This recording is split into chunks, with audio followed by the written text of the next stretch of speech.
Good afternoon everybody. ప్రియమైన విద్యార్థులారా, ఈరోజు మీకు భారతదేశ ఎకానమీలో వ్యవసాయ రంగం యొక్క ప్రాముఖ్యత మరియు దాని పాత్ర ఏమిటి అనే దాని మీద క్లాస్ బోధిస్తాను. ఇంతకుముందు క్లాసులో మనము 1947 కంటే ముందు భారతదేశ ఎకానమీ అనేది ఎలా ఉంది అనే దాని మీద క్లాస్ చెప్పుకున్నాం. ముఖ్యంగా 1947 కంటే ముందు అన్నప్పుడు బ్రిటిష్ కాలంలో భారతదేశ ఎకానమీ అనేది అర్థం వస్తుంది. ఆ క్లాసు ఇంతకుముందు క్లాసులలో డీటెయిల్గా మనం ఆ విషయాలు మాట్లాడుకున్నాం. ఈరోజు సంబంధించి వ్యవసాయ రంగం యొక్క ప్రాముఖ్యత గురించి ఇవాళ మనము మాట్లాడుకుందాం. సో కాబట్టి rule of and importance of agriculture అనే అంశం మీద ఇవాళ మీకు క్లాస్ని ప్రారంభిస్తున్నాను. వ్యవసాయ రంగం అనేది మీకు తెలుసు, అది ఏ దేశ ఆర్థిక వ్యవస్థకైనా వ్యవసాయ రంగం అనేది ప్రాథమిక రంగంగా ఉంటుంది. అంటే ప్రధానంగా ఏ సమాజంలో కానీ మిగతా రంగాలు ఉన్నా లేకపోయినా కానీ వ్యవసాయ రంగం అనేది తప్పనిసరిగా ఉంటుంది. ఎందుకంటే మానవ సమాజ పరిణామ క్రమమే వ్యవసాయంతో ప్రారంభమైంది కాబట్టి వ్యవసాయ రంగం అనేది మానవ సమాజ అభివృద్ధి దశలో ఒక మౌలిక రంగంగా ముందుకు వచ్చింది. ఈ రంగం గురించి మనం మాట్లాడుకుంటున్నప్పుడు ఎందుకు వ్యవసాయ రంగం అనేది ఒక ఇంపార్టెంట్ లేదా ప్రాథమిక రంగం అని మనం అంటున్నాం అనే దాని మీద ముందు తెలుసుకోవాలి. మానవ సమాజానికి ముఖ్యమైనది ఆహారము. ఆహారం లేకుంటే ఏ సమాజం కూడా, ఏ మానవ సమాజం కూడా మనవన్నీ కొనసాగించలేదు. కాబట్టి ఆ ఆహారం రావాలంటే ఆ ఆహారంకి వచ్చే రంగం ఏంటంటే వ్యవసాయ రంగం. కాబట్టి వ్యవసాయ రంగం అనేది మానవ మనుగడకు పునాది రంగంగా మనం దాన్ని చెప్పుకుంటున్నాం అనే దాన్ని మనం ఫస్ట్గా గుర్తించాలి. అంతేకాదు, మన దేశంలో కానీ ప్రధానంగా వ్యవసాయ ఆధారిత దేశాలుగా చెప్పుకుంటున్నటువంటి మనలాంటి దేశాలు ఇవాల్టి కూడా ఆర్థిక వ్యవస్థకు సంబంధించి అంటే జీడిపి పరంగా చూసినా లేదు ఎంప్లాయ్మెంట్ పరంగా చూసినా కూడా వ్యవసాయ రంగం అనేది ఒక కీలకమైన భూమికను అది పోషిస్తుంది. ఇప్పటికీ మన సమాజంలో 50% దాదాపుగా 50% మంది ప్రజలు ఎట్ ది సేమ్ టైం అంటే 2015 and 16 లెక్కల మన దేశ ఆర్థిక వివరాల ప్రకారము భారతదేశంలో నేటికి అంటే 1% పీపుల్ అంటే సగం మంది జనాభా ఇప్పటికి కూడా వ్యవసాయ రంగం మీదనే ఆధారపడి జీవిస్తున్నారు. ఇది చాలా మన దేశంలో వ్యవసాయ రంగంలో ఉన్నటువంటి ఒక ఇంపార్టెంట్ అంశంగా మనం దీన్ని గుర్తించాలి. అది ఒకటి. రెండోది, జీడిపి పరంగా కూడా వ్యవసాయ రంగం అనేది ఎంత కాంట్రిబ్యూట్ చేస్తుంది. 2015 and 16 ప్రకారము జీడిపిలో వ్యవసాయ రంగం వాటా 14% ఉంది. అంటే ఆదాయపరంగా 14% మాత్రమే జీడిపిలో షేరు వ్యవసాయ రంగానికి ఉన్నప్పటికీ ఉపాధి పరంగా చూసినప్పుడు ఇవాల్టి కూడా సగం మంది జనాభా వ్యవసాయ రంగం మీదనే ఆధారపడి ఉంటున్నారని దాన్ని మనము గమనంలో పెట్టుకోవాలి. ఇవాళ చూస్తున్నాం మనం, కరోనా స్టార్ట్ అయిన తర్వాత మన దేశంలో దాదాపుగా పట్టణ ప్రాంతాల్లో ఇతర ఉపాధి మొత్తం కూడా ఆగిపోయిన పరిస్థితి ఉంది. కానీ ఈ కండిషన్లో మొత్తం ఆర్థిక వృద్ధి రేటు కనీస స్థాయికి 2%, ఒక్కోసారి 0% కూడా ఆర్థిక వృద్ధి రేటు మన ప్రస్తుత భారతదేశంలో ఉంది. ఈ క్రమంలో ఎకానమిస్ట్ చెప్పే అంశం ఏంటంటే, ఈ క్రైసిస్ నుండి, ఈ మందగమనం నుండి భారతదేశం ముందుకు వెళ్ళాలంటే వ్యవసాయ రంగం మీద మన కేంద్రీకరణ పెరగాలి అనే మాట ఇటీవల కాలంలో ఆర్థికవేత్తలు చెప్తున్నారు. కాబట్టి వ్యవసాయ రంగము ఏ సమాజానికైనా ఆర్థిక అభివృద్ధిలో ఒక ముఖ్యమైన పాత్ర దానికి ఉంది. ఆ విషయాన్ని ఇప్పుడు మనం పాయింట్ వైజ్ గా మనం క్లాస్లో పరిశీలిద్దాం. వ్యవసాయ రంగం ఏ రకమైనటువంటి కాంట్రిబ్యూషన్ చేస్తుంది అన్నప్పుడు ఫస్ట్ పాయింట్ ఏంటంటే,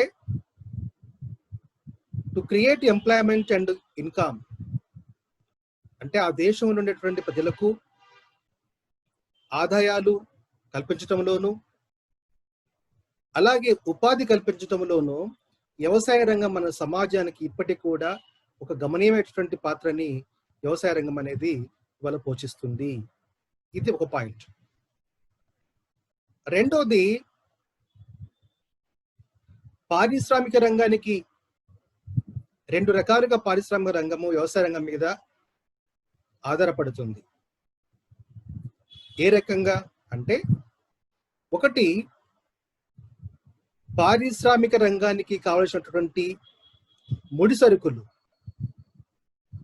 ఏంటా ముడి సరుకులు అన్నప్పుడు ప్రధానంగా టెక్స్టైల్ పరిశ్రమ ఏదైతే ఉంటుందో ఆ పరిశ్రమకు కావాల్సినటువంటి కాటన్, అంటే పత్తి, కాటన్ ప్రధానంగా వ్యవసాయ రంగం నుండే ఉత్పత్తి కావాల్సి ఉంటుంది. ఒకటి. జూట్ పరిశ్రమ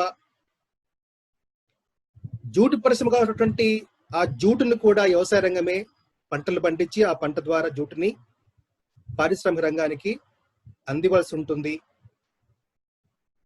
తర్వాత చక్కెర పరిశ్రమ, చక్కెర ఇండస్ట్రీస్, చక్కెర తయారు కావాలంటే ఆ చక్కెర తయారు కావాల్సినటువంటి షుగర్ కేన్, అంటే చెరుకు పంట వ్యవసాయ రంగం మీద ఉత్పత్తి చేయాల్సి ఉంటుంది. ఈ రకంగా వ్యవసాయ ఆధారిత పరిశ్రమలు ఏవైతే ఉంటాయో వాటన్నిటికీ కావలసినటువంటి ఉత్పత్తి వ్యవసాయ రంగమే అందిస్తుంది. ఇది ఒక అంశంలో. రెండో వైపున పారిశ్రామిక రంగము, ఆ రంగంలో తయారైనటువంటి సరుకులు ఏవైతే ఉంటాయో ఆ సరుకులకు కావలసిన మార్కెట్ను కూడా వ్యవసాయ రంగమే కల్పిస్తుంది. కాబట్టి పారిశ్రామిక రంగం యొక్క అభివృద్ధి అనేది డైరెక్ట్లీ ఆర్ ఇండైరెక్ట్లీ వ్యవసాయ రంగం మీద ఆధారపడుతుంది అనే దాన్ని మనము గ్రహించాలి.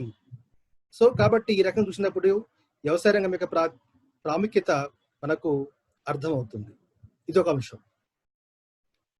టు క్రియేట్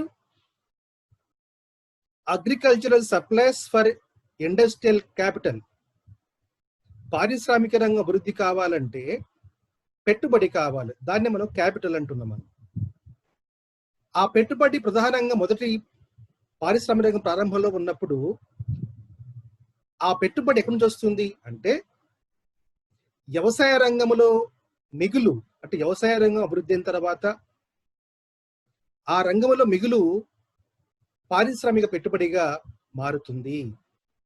కాబట్టి పారిశ్రామిక రంగం అడ్వాన్స్ కావడానికి వ్యవసాయ రంగం యొక్క అభివృద్ధి, వ్యవసాయ రంగంలో మిగులు చాలా ముఖ్యమైనటువంటి పాత్రని వ్యవసాయ రంగం పోషిస్తుంది. ఈ విషయాన్ని మనం గమనంలో పెట్టుకోవాలి. ప్రస్తుతం మన దేశంలో వ్యవసాయ రంగంలో ఉత్పత్తి అనేది చాలా గమనీయంగా పెరిగింది. తర్వాత చాప్టర్స్ లో మనము ఉత్పత్తి వైజ్గా అంటే వ్యవసాయ రంగంలో ప్రొడక్షన్ సిస్టమ్ ఎట్లా ఉంది, ఏ రకంగా ఈల్డింగ్ సిస్టమ్ జరుగుతూ ఉంది, వ్యవసాయ పంటలు ఎట్లా పెరుగుతూ ఉన్నాయి, అందులో కమర్షియల్ క్రాప్స్ ఎట్లా, తర్వాత వ్యవసాయ రంగంలో వాడుతున్నటువంటి టెక్నాలజీ పరంగా వస్తున్న మార్పులు ఏమిటి, ఇవన్నీ కూడా తర్వాత క్లాసుల్లో మనం డీటెయిల్గా మనము చెప్పుకుంటాం. కానీ ఇవాళ ప్రజెంట్గా భారతదేశంలో 2015 and 16 లెక్కల ప్రకారము భారతదేశంలో 252 మిలియన్ టన్స్ ఆహార ధాన్యాల ఉత్పత్తి అనేది జరుగుతూ ఉంది. ఒక మాట చెప్పాలంటే భారతదేశంలో ఆహార ఉత్పత్తిలో సెల్ఫ్ సస్టైన్డ్ అంటే స్వయం సమృద్ధిని సాధించింది. భారతదేశ చరిత్రలో మనకు తెలుసు 1920 తర్వాత 20లో పెద్ద డ్రాట్ కరువు వచ్చింది భారతదేశంలో. అప్పుడు ఆ టైంలో దాన్నే బెంగాల్ కరువు అంటున్నాం మనం. 47 నాటికి మన దేశంలో వ్యవసాయ ఉత్పత్తి చాలా తక్కువ స్థాయిలో ఉండేది. అందుకే ప్రణాళిక సంఘం తన ఫస్ట్ ప్రణాళికలో వ్యవసాయ రంగానికి ప్రాముఖ్యత ఇచ్చుకుంటూ వ్యవసాయ రంగంలో ఉత్పత్తిని గణనీయంగా పెంచాలి, దేశం యొక్క ఆహార అవసరం తీర్చాలనేటువంటి ఒక లక్ష్యంగా మన దేశం పనిచేసింది. ఆ క్రమంలోనే 1969 నుండి మన భారతదేశంలో గ్రీన్ రివల్యూషన్ అంటే హరిత విప్లవాన్ని మన భారతదేశంలో ప్రారంభించుకున్నాం. ఆ తర్వాత క్రమంలో మన దేశంలో వ్యవసాయ రంగంలో ఉత్పత్తులు అనేవి గణనీయంగా పెరుగుతూ వచ్చాయి. ఆ క్రమం నుండి ప్రజెంట్గా మన భారతదేశంలో 252 మిలియన్ టన్స్ ఆహార ధాన్యాల ఉత్పత్తి అనేది జరుగుతూ ఉంది. సో ఇది దీనికి సంబంధించి మొత్తంగా చూసినప్పుడు వ్యవసాయ రంగం యొక్క వృద్ధి రేటు అనేది కూడా మనం పరిశీలన చేయాలి. ఆ వృద్ధి రేటు ఎలా ఉంది అనేది మనం చూసినప్పుడు మనకు బిఫోర్ 1952 and 68 ఆ కాలంలో పరిశీలించినట్లయితే వ్యవసాయ రంగ వృద్ధి రేటు మనకు 2.47% ఉంది. రైట్, అంటే బిఫోర్ గ్రీన్ రెవల్యూషన్ ఉన్నటువంటి టైంలో ఉన్నటువంటి మన వ్యవసాయ రంగం యొక్క అభివృద్ధి అనేది ఆ రకంగా ఉంది. After green revolution 11th plan నాటికి 11th ప్లాన్ వరకు వ్యవసాయ ఉత్పత్తిలో గణనీయమైనటువంటి మార్పు మనం చూస్తాం. ఎంత ఉంది వృద్ధి రేటు అంటే 4.1%, అంటే 2.47 నుంచి 11th ప్లాన్ నాటికి 11th ప్లాన్ కాలం నాటికి వ్యవసాయ రంగంలో 4.1%కు మన యొక్క వ్యవసాయ రంగ వృద్ధి రేటు అనేది పెరిగింది. 12th ప్లాన్ ప్రధానంగా రిఫార్మ్స్ 91 రిఫార్మ్స్ తర్వాత మనకు ఆ 12th ప్లాన్ మనం చూస్తా ఉన్నాం. కానీ ఆఫ్టర్ రిఫార్మ్స్ మన వ్యవసాయ రంగంలో ఉత్పత్తి అనేది తిరిగి మళ్ళా 1.6కి తగ్గింది. అంటే వృద్ధి రేటు 1.6కి తగ్గింది. ఇది ఓవరాల్గా వ్యవసాయ రంగం యొక్క ప్రాముఖ్యత, వ్యవసాయ రంగము ఏ రకంగా ఇతర రంగాలకు తోడ్పడుతుంది, మొత్తం ఆహార ధాన్య ఉత్పత్తిలో దాని యొక్క డేటా ఎలా ఉంది, దాని వృద్ధి రేటు ఎలా ఉంది అనే విషయాలు మనం చూసినప్పుడు ఉన్న సమాచారం ఇది. రైట్, ఇక్కడ ఈ టేబుల్లో ఎంప్లాయ్మెంట్ సంబంధించి, తర్వాత ఆదాయానికి సంబంధించి వ్యవసాయ రంగం యొక్క కాంట్రిబ్యూషన్ అనేది ఎలా ఉంది అనే దాన్ని ఇక్కడ మీకు ఇప్పుడు క్లాస్లో వివరించే ప్రయత్నం చేస్తాను. ఇక్కడ డేటాలో 2 రకాల మనం పరిశీలన మనం చేయాల్సి ఉంది. ఒకటి 1951 to ఒక డేటా, 2015 and 16 ఇంకో డేటా. మనం ఈ 2 డేటాల మధ్య మనము కంపేర్ చేస్తున్నాం. అంటే 51, 52 అంటే ఇండిపెండెన్స్ వచ్చినటువంటి కాలము. 40 ఏళ్ళు మనకి ఇండిపెండెన్స్ వస్తే 52, 51 అంటే జస్ట్ ఒక 3 years తర్వాత మన వ్యవసాయ రంగం యొక్క ప్రపోర్షన్ గా దాని డెవలప్మెంట్ అంటే ఎంప్లాయ్మెంట్ విషయంలో కానీ ఆదాయం విషయంలో కానీ మనం ఈ డేటా మనకు ముందుగా జీడిపిలో షేర్ చూద్దాం. 51-52లో వ్యవసాయ రంగం యొక్క వాటా జీడిపిలో ఎంతంటే 53% అంటే దాదాపుగా 51-52 నాటికి మన జీడిపిలో సగం కంటే ఎక్కువ ఆదాయము ఏ రంగం నుంచి వస్తుంది అంటే మనకు వ్యవసాయ రంగం అనేటటువంటిది మన విషయం ఈ డేటా ద్వారా మనకు తెలియజేస్తుంది. Right, okay. ఉపాధి చూద్దాం. అంటే ఎంప్లాయ్మెంట్ పరంగా వ్యవసాయ రంగము ఏ టైం అంటే 51-52 నాటికి ఎంత కల్పిస్తుంది అనే దానికి మనము పరిశీలన చేద్దాం.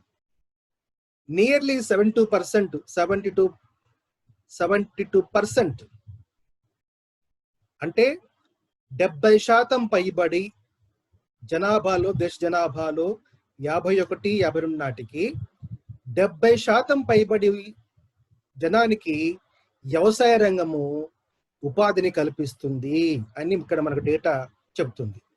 ఆల్రెడీ ఇంతకుముందు క్లాసులు చెప్పాను, బ్రిటిష్ కాలంలో నియర్లీ 85% గ్రామీణ ప్రాంతాల్లో నివసిస్తున్నారు అని చెప్పాను. అది బ్రిటిష్ టైం సంబంధించినటువంటి డేటా. ఈ డేటా ఏమిటి అంటే ఇండిపెండెన్స్ తర్వాత వ్యవసాయ రంగము మన దేశ జనాభాకు జీడిపిలో ఏ రకంగా దాని యొక్క కాంట్రిబ్యూషన్ ఉంది అంటానికి ఉన్నటువంటి డేటా. ఇది 51-52 ఉన్నటువంటి కాలంలో అంశం. ఇది చూద్దాము. ఇక్కడ లెక్క ఏంటంటే 2015 and 16 అంటే లేటెస్ట్ ఇది కాలం, ఇది డేటా. ఇది ఇప్పుడు వ్యవసాయ రంగం అనేది ఎంత కాంట్రిబ్యూట్ చేస్తుంది ఎకానమీలో అనేది మనం చూద్దాం. ఎట్ ప్రజెంట్ జీడిపిలో చూసినప్పుడు వ్యవసాయ రంగం అనేది ఓన్లీ 14% అంటే 14% అంటే 53% నుండి, అంటే 51-52లో 53% ఉన్నటువంటి జీడిపిలో వ్యవసాయ రంగం వాటా ప్రజెంట్ నాటికి అంటే 15-16 నాటికి ఆ వాటా ఎంత అయిందంటే 14%కి తగ్గిపోయింది. అంటే జీడిపి పరంగా చూసినప్పుడు చాలా డ్రాస్టికల్ డిక్రీజ్ మనకు వ్యవసాయ రంగం యొక్క ఇన్కమ్ యొక్క షేరింగ్ అనేది మనకు కనబడుతుంది. Okay, right, okay. జీడిపిలో మార్పు బాగా కనబడుతుంది, బాగా తగ్గిపోయింది. కానీ అట్ ది సేమ్ టైం ఇదే రకమైనటువంటి మార్పు ఉపాధిలో కూడా ఉందా అనేది చూద్దాం మనము. ఉపాధి విషయానికి వచ్చినప్పుడు 15-16 నాటికి ఇప్పటికి కూడా నియర్లీ 49% అంటే 50% మంది ప్రజలు ఎట్ లేటెస్ట్ సమాచారం ఇదంతా కూడా ఇంకా వ్యవసాయ రంగం మీదనే మన దేశంలో ఆధారపడుతున్నారు. 52లో 72% ఉంటే అది 2015-16 నాటికి 2015-16 నాటికి 49%కి మాత్రమే తగ్గింది. అంటే జీడిపిలో తగ్గినంత వేగంగా వ్యవసాయ రంగం యొక్క వాటా ఉపాధి విషయాల్లో తగ్గలేదు. ఉపాధి విషయంలో ఇప్పటికి కూడా సగం మంది జనాభాకు ఇవాళకి కూడా వ్యవసాయ రంగమే మనకు ఉపాధిని కల్పిస్తుంది అనేది ఇక్కడ మనకు ఈ సమాచారం మనకు తెలియజేస్తుంది. ఎందుకు ఈ రకమైనటువంటి మార్పులు, మిగతా రంగాల యొక్క షేరింగ్ ఏంటి కూడా మనం తెలుసుకోవాలి. వ్యవసాయ రంగమే మాత్రమే కాకుండా పారిశ్రామిక రంగము, సేవా రంగము, ఆ రంగాలు కూడా వాటి యొక్క షేరింగ్ అనేది కూడా ఎలా ఉందో తెలుసుకుంటే మనకు ఇండియన్ ఎకానమీ యొక్క ఒక పిక్చర్, ఒక అవుట్లుక్ అనే మనకు ఏర్పడుతుంది. కాబట్టి ఆ టేబుల్ ని కూడా ఇప్పుడు మేము ముందు డిస్ప్లే చేస్తాను. రైట్, ఇక్కడ ఇండియన్ ఎకానమీకి సంబంధించి సెక్టార్ వైజ్ గా అంటే రంగాల వారీగా GDP as well as employment ఏ రంగము ఎంతెంత శాతము 51-52లో, ఆ తరువాత ప్రజెంట్ గా అంటే 15-16 నాటికి ఏ రంగము ఎంతెంత శాతం వాటి యొక్క షేరింగ్ అనేది ఉంది అనేది మనకు ఈ టేబుల్ మనకు చూపిస్తుంది. మళ్ళీ నేను వ్యవసాయ రంగానికి మొదట స్టార్టింగ్ లో తీసుకుందాం. మనం వ్యవసాయ రంగం ఇంతకుముందు చెప్పా ఆల్రెడీ, అయినా కూడా ఇప్పుడు కంపారిజన్ చేస్తున్నాం కాబట్టి మరోసారి వాటి యొక్క డేటాను మనము ఇక్కడ పరిగణలోకి తీసుకుందాం. 51-52లో వ్యవసాయ రంగము జీడిపిలో 53% దాని శాతం పర్సెంటేజ్ ఉంటే, ఎంప్లాయ్మెంట్ లో దాని శాతం ఎంత అంటే 72%. ఇంతకుముందు చెప్పిన డేటాని. Right, okay. ఇదే కాలం నాటికి అంటే 51-52 నాటికి పారిశ్రామిక రంగం యొక్క కండిషన్ ఏంటి అనే దాన్ని మనం ఇక్కడ ఈ టేబుల్లో చూస్తాం. 51-52లో పారిశ్రామిక రంగము జీడిపిలో దాని వాటా ఎంత అంటే కేవలము 16%, అంటే 16% మాత్రమే ఉంది. Right, okay. మరి ఎంప్లాయ్మెంట్ చూసినట్లయితే సో ఎంత శాతం ఉందో అంత శాతం ఎంప్లాయ్మెంట్ ఇక్కడ మనకు డేటా కనబడట్లేదు. ఆ ఎంప్లాయ్మెంట్ వచ్చినప్పుడు మన ఇండస్ట్రియల్ ఎంప్లాయ్మెంట్ యొక్క ఆ పర్సెంట్ అనేది మనకు ఇండిపెండెన్స్ నాటికి జస్ట్ 10.6%.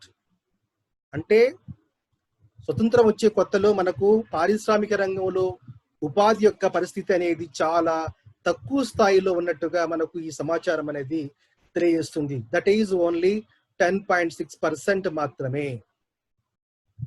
Right, okay. ఆ తర్వాత సెక్టారు సర్వీస్ సెక్టార్. ఈ సెక్టార్ చూద్దాం మనము. జీడిపిలో ఈ రంగం యొక్క వాటా 51-52 నాటికి ఎంత ఉందంటే 30.3%. అంటే వ్యవసాయ రంగం తర్వాత జీడిపిలో ఎక్కువ షేరు నమోదు అవుతున్నటువంటి రంగం ఏదంటే పారిశ్రామిక రంగం కంటే కూడా సేవా రంగం ఉంది మనకాడ. వాస్తవానికి ఇక్కడ కొంచెము డేటా ప్రపంచం యొక్క అనుభవాలకు ఈ డేటా కొంచెము మన దేశం యొక్క అభివృద్ధి అనేది కొంచెం భిన్నంగా కనిపిస్తుంది. ప్రపంచ దేశాల్లో ముఖ్యంగా యూరోప్ దేశాల్లో మొదటి వ్యవసాయ రంగము ప్రపంచంలో ఎక్కడైనా ఏ దేశాల్లో కూడా మొదటి వ్యవసాయ రంగం అనేది ప్రారంభంతోనే ఉంటుంది. ఎప్పుడైతే ఆ సమాజాల్లో పారిశ్రామిక రంగం అనేది అభివృద్ధి చెందడం ప్రారంభమైన తర్వాత జీడిపిలో వాటి పారిశ్రామిక రంగం యొక్క షేరింగ్ విషయంలో కానీ ఎంప్లాయ్మెంట్ విషయంలో కానీ విపరీతంగా ఆ డేటా ఎక్కువగా ఉంటాం మనము చూస్తాం. కానీ మన దేశంలో ఈ ఆర్డర్ క్రమం అనేది కొంచెం తప్పినట్టుగా మనకి ఈ డేటా తెలియజేస్తూ ఉంది. ఇక్కడ పారిశ్రామిక తక్కువ స్థాయిలో జీడిపిలో పర్సెంట్ ఉండటమే కాకుండా ఉపాధిలో కూడా చాలా తక్కువ పర్సెంటేజ్ అది మనకు చూపిస్తూ ఉంది. సేవా రంగం 33.3% జీడిపి పరంగా ఉన్నట్లే ఉంటే ఎంప్లాయ్మెంట్ పరంగా చూసినప్పుడు 17.3 మాత్రమే ఉంది. అంటే జీడిపిలో ఎంత షేర్ అయితే ఇన్కమ్ అది జనరేట్ చేస్తుందో అంతే షేర్లో ఎంప్లాయ్మెంట్ ని సేవా రంగం అనేది క్రియేట్ చేయటం లేదు. ఇది మనం గమనించాలి. వ్యవసాయ రంగం చూసినట్లయితే జీడిపిలో దాని షేరింగ్ అనేది 53% ఉన్నప్పటికీ ఎంప్లాయ్మెంట్ మాత్రం ఎక్కువ షేర్లో అది ఎంప్లాయ్మెంట్ క్రియేట్ చేస్తుంది. ఓకే. పారిశ్రామిక రంగం చూసినా జీడిపిలో ఇన్కమ్ పరంగా షేరింగ్ ఎక్కువ ఉంది, ఎంప్లాయ్మెంట్ పరంగా షేరింగ్ అనేది తక్కువగా ఉంది. సేమ్ కండిషన్ సర్వీస్ సెక్టర్ కూడా అదే కండిషన్ మనకు కనబడతా ఉంది.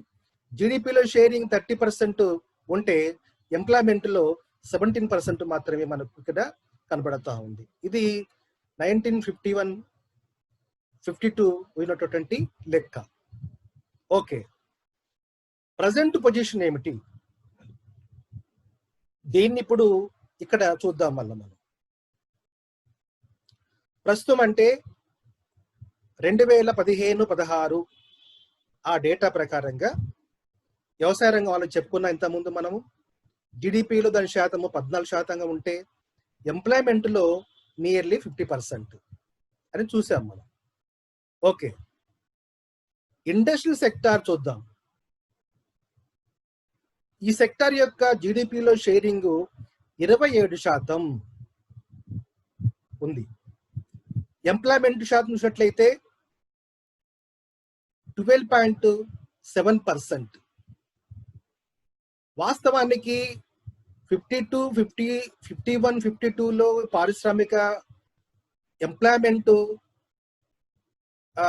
ఎంతైతే ఉందో దానికంటే ఇప్పుడు ఉన్నటువంటి ఈ డేటా కొంచెం మనకు రాంగ్ ఉంది. Actual 24, I think this is wrong information.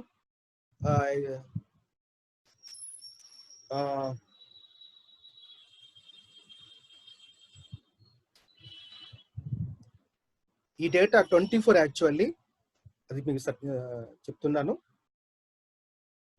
24 right, it is right. పారిశ్రామిక రంగం యొక్క ఎంప్లాయ్మెంట్ 15-16లో మనకు నియర్లీ 25% మనకు దీని యొక్క ఎంప్లాయ్మెంట్ కండిషన్ మనము చూస్తున్నాం. అంటే దాదాపుగా జీడిపిలో షేరింగ్ ఎంత ఉందో ఎంప్లాయ్మెంట్ షేరింగ్ కూడా దాదాపుగా అంతే మనకు ఈ 15-16 డేటా మనకు తెలియజేస్తా ఉంది. Next, service sector. ఈ రంగం మనం చూసినట్లయితే జీడిపిలో ఈ రంగం యొక్క share 42.7%. Actually this is not 42, this is 60%, nearly 60% actually. This is 60%. 60% జీడిపిలో ఈ రంగం వాటా 60%.